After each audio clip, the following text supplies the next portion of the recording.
play for the Yankees. He was joking. However, he was serious when he said, quote, "I'm thoroughly convinced I haven't had my best year yet." That's bad for everybody, but especially the Padres, who have never beaten Johnson. There's the flag. Show the people. The unit 7-0 in his career against the Padres. Top second, Johnson facing Weekie Gonzalez. Does a guy named Weekie really have a chance against the big unit? Well, the Weekster actually 1 for 2 and a walk, so that's a big day. Mark Kotze, there's your 0 for 4. Thanks. Later in the 6th, Johnson, Bubba Trammell, 6 Ks through 6 innings. Top 7, 1 on, 1 out. Ramon Vasquez. You got to field your position, kids. It's a 1-6-3 double play to end the inning. Bottom 7, still a 1-zip lead. Mark Grace, a little insurance on that one. Get out! Makes a 2-zip Arizona, his 163rd career jack. Let's jump to the 8th inning. Young Kim in the bullpen and warming up. Would Bob Brenly bring him in for the 9th? Or would he wait till maybe game 4 or 5 of the season? You never know. Brenly says, I'm going to stick with the big horse. Johnson, 2 out. Thank you. Let's see. Debbie Cruz is done. Johnson, 6 hits, 8 Ks, his 80th complete game. His 126th pitch was clocked at 99 miles an hour. The 127th ended the game, his 31st career shutout at 38. He's the oldest pitcher to throw a donut on opening day since the Cubs ripped Sewell in 1949. Unit now 5-0 in 10 opening day starts, 8-0 against San Diego, an ERA of $1.57. The AL champs opening in Baltimore, first Yanks-Orioles opening day match since 1972, and Cal Ripken didn't actually play in that one. Johnny Oates asked to throw out the first pitch. Throws it to longtime bullpen coach Elrod Hendricks.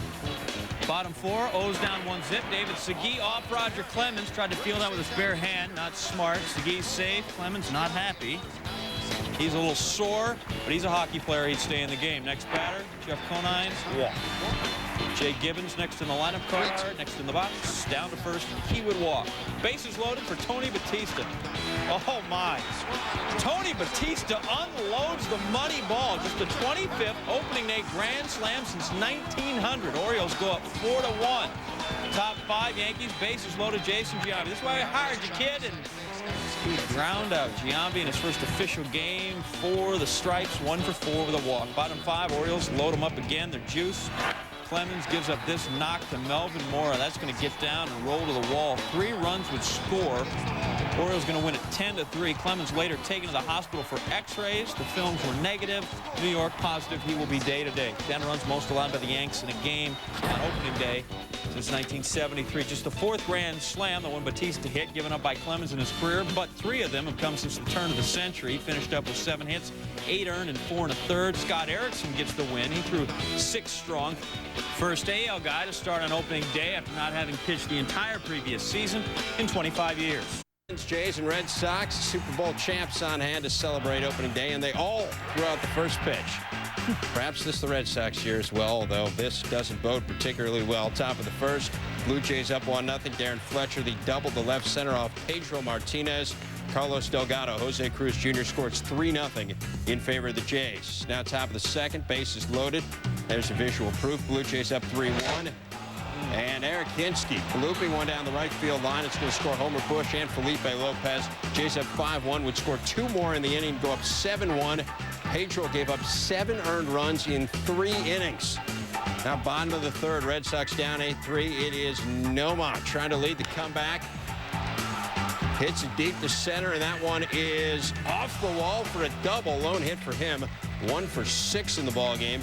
2 batters later, it's Tony Clark coming up big. 3-run blast, 1 of 3 hits for him. Red Sox cut into the lead. It's 8-6, and Clark hit it so hard he damaged the equipment. Valuable stuff. Bottom of the 4th, we're tied at 8. Bases loaded, 1 out. Reyes Sanchez brings home 2, and just like that, the Red Sox on top, 10-8. Your next batter's Johnny Damon. Fly to left center. Vernon Wells on the run and makes the catch. Jason Varitek scores. Sanchez gets back to second. Bo Sox up 11-8, but we've got controversy. Looks like Wells may have trapped it, kind of short-hopped it there. They get away with it, though. Buck Martinez, though, doesn't think Varitek tagged up. Jays appealed the 3rd. Varitek is ruled safe. Run does count, and that just gets Cookie Rojas absolutely incensed as we take a look at it again. Was the right call, but Rojas He's in like his 60th season as a Major League bench coach, gets ejected. Now top of the 5th, Blue Jays down 11-10, 2 on for Fletcher. Single to center that scores Delgado, ties it at 11.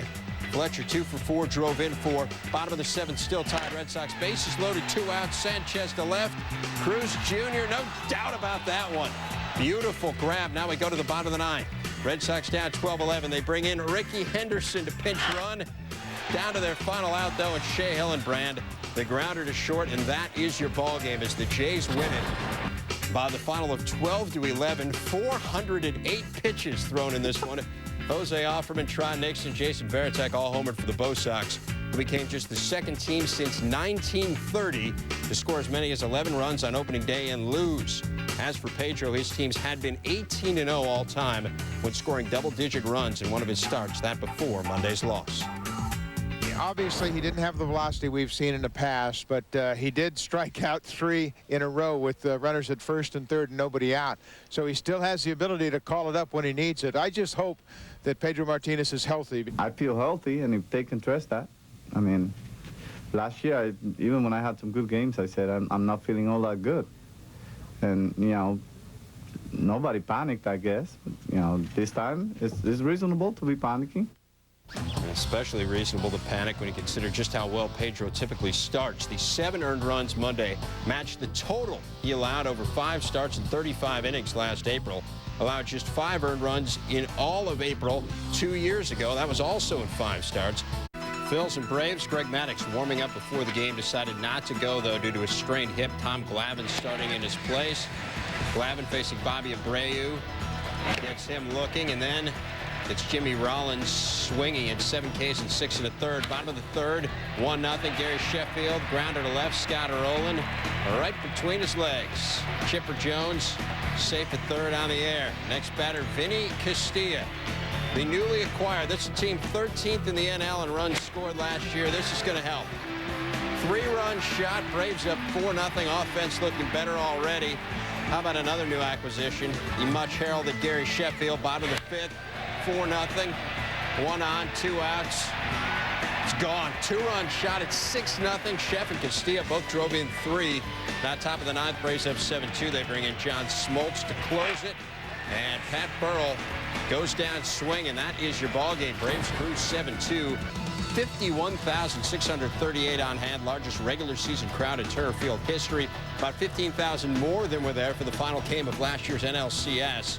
Maddux, by the way, hopes to make his debut Sunday against the Mets. Pirates opening in New York. Mets, a new look bunch. Roberto Alomar, Mo Vaughn, Jeremy Burnitz, who's kind of a new old Met. Roger Cedeno, also a new old Met. Bottom 2nd. 2-zip Mets, 2 on. Cedeno. Get down, please. Stay fair. Burnitz would score. Cedeno 1 for 4, a walk, but 3 Ks. 3-zip Mets at that point. Top 6, 4-1 Mets, 2 on, 2 outs. Al Leiter trying to put down the rally, and he does. Craig Wilson, check swing, full out. Leiter 6 innings, 4 hits, 0 earned runs. And then the bottom 8 with the bases loaded, Robbie Alomar, who was 0 for his last 20 on opening day. Bloops one in over Pokey Reese. 2 runs to score. Alomar drives in 2, makes him the 8th second baseman to drive in over 1,000 runs in his career. The combination of the Mets' new additions, Cedeno, Alomar, Vaughn, and Burnitz combined to go 2 for 17, 3 RBI, 9 K, each of the players striking out at least twice. Rockies Cardinals, Redbirds without Big Red. Ozzie Smith is there, not flipping, just throwing out the first pitch. Worked just fine. Big Mac's replacement, Tino Martinez. Let him hear it, people. Oh, nothing but love. And then he drew a walk. Even better. Bottom 3rd against Mike Hampton. Martinez. Oh, boy, Juan Pierre is there to make the grab. No problem. Albert Pujols, home half of the 4th, 2-out rally. Pujols delivers with the bases loaded. Fernando Vina scores. Placido Polanco scores. J.D. Drew scores. All of this coming after 2 were out. St. Louis leads at 5-1. Pujols 2 for 4. 3 RBIs, and Matt Morris. Benny Agbayani, one fish, and he just looked at the hook. St. Louis wins at 10-2. Morris, another home win. 7 Ks and 7 innings pitched. A year ago in Denver, Mike Hampton shut out the Cardinals for 8 1/3 on opening day. This time around in St. Louis, he gets touched for 6 runs, 9 hits, and 3 2/3 as the Redbirds pile up 14 hits off 6 Colorado pitchers. Cubs opening against the Reds on an eventful day for manager Bob Boone's son. Aaron